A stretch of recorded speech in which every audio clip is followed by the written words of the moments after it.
Assalamualaikum warahmatullahi wabarakatuh.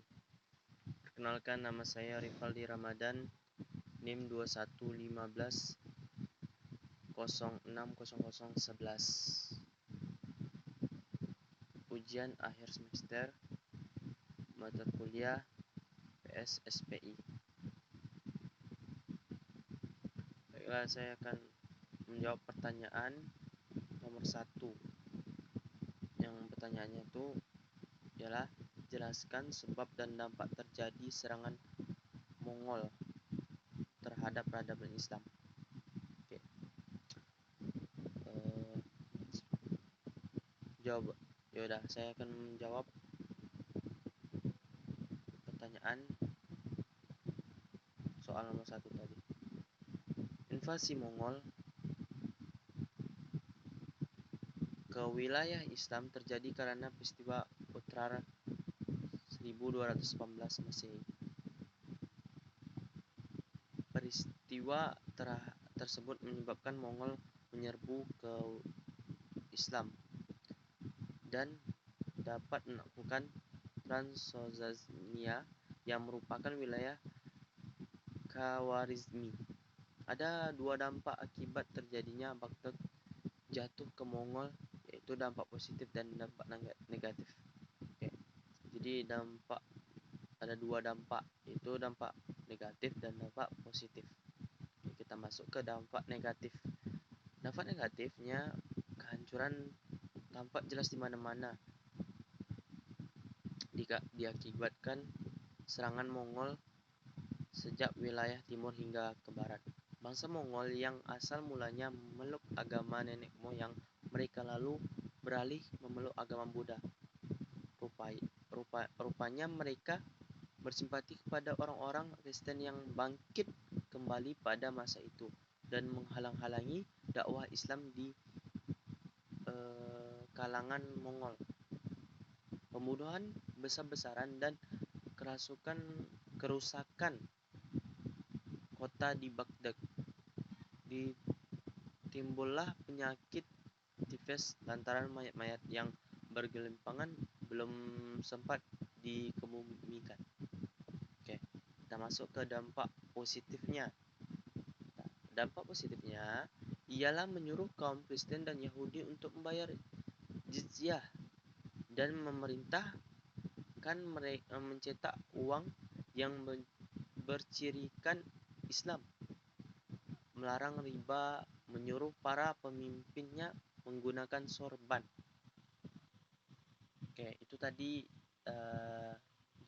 jawaban dari nomor 1. Oke. Saya pilih nomor untuk selanjutnya nomor 4. Bila pertanyaan nomor 4, bagaimana kondisi Islam pada masa modern tentang kolonialisasi bangsa-bangsa Eropa terhadap peradaban Islam? Oke, saya akan menjawab soal nomor 4. Peperangan yang merusak dan penjajahan hampir selalu disertai oleh peperangan antar bangsa yang menjajah dengan bangsa yang dijajah. Meskipun kekuatan antara dua bangsa seringkali berbeda sangat jauh. Ketidakadilan selalu saja mendorong bangsa terjajah untuk melawan bangsa penjajah. Perlakuan semena-mena yang berkepanjangan seringkali pada akhirnya memberikan energi yang luar biasa di pihak bangsa yang dizolimi.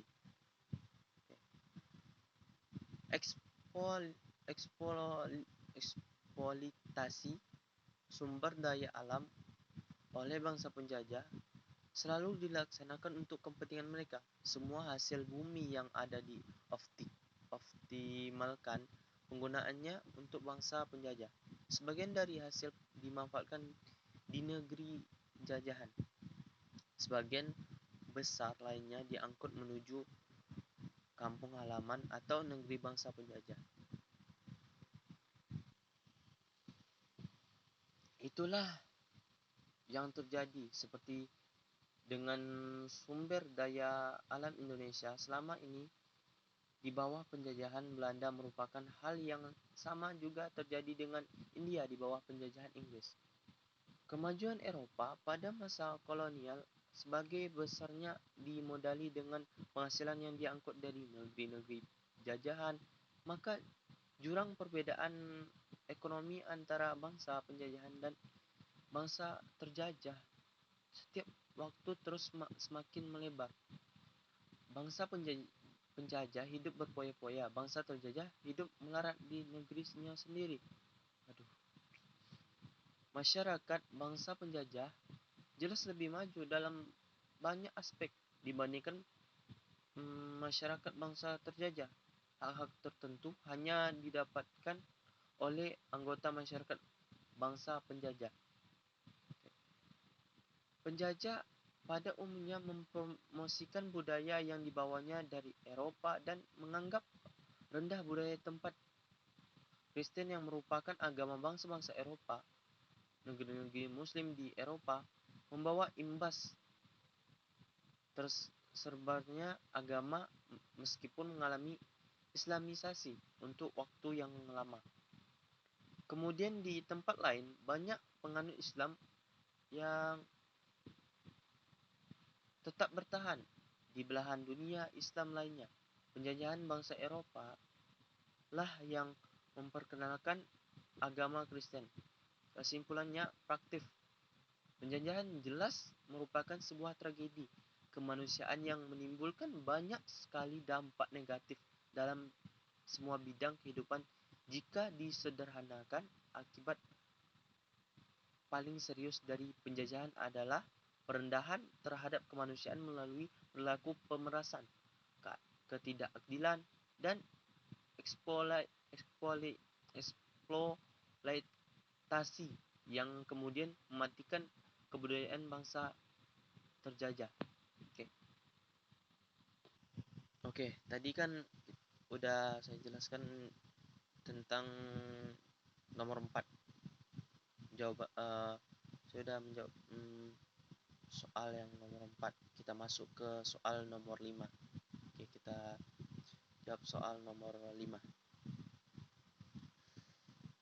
Nomor 5 pertanyaannya adalah jelaskan Islam di Asia Tenggara, yakni saya memilih negara Islam. Negara Malaysia.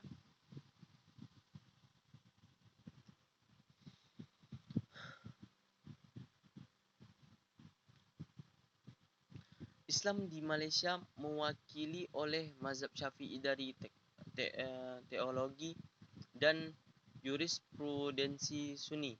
Islam diperkenalkan oleh para pedagang yang datang dari Arab, Tiongkok, dan India. Konstitusi Malaysia memberikan kebebasan beragama dan menjadikan Malaysia sebuah negara yang secara resmi, meskipun menjadi Islam sebagai agama federasi, untuk melambangkan pengaruhnya pada masyarakat Malaysia.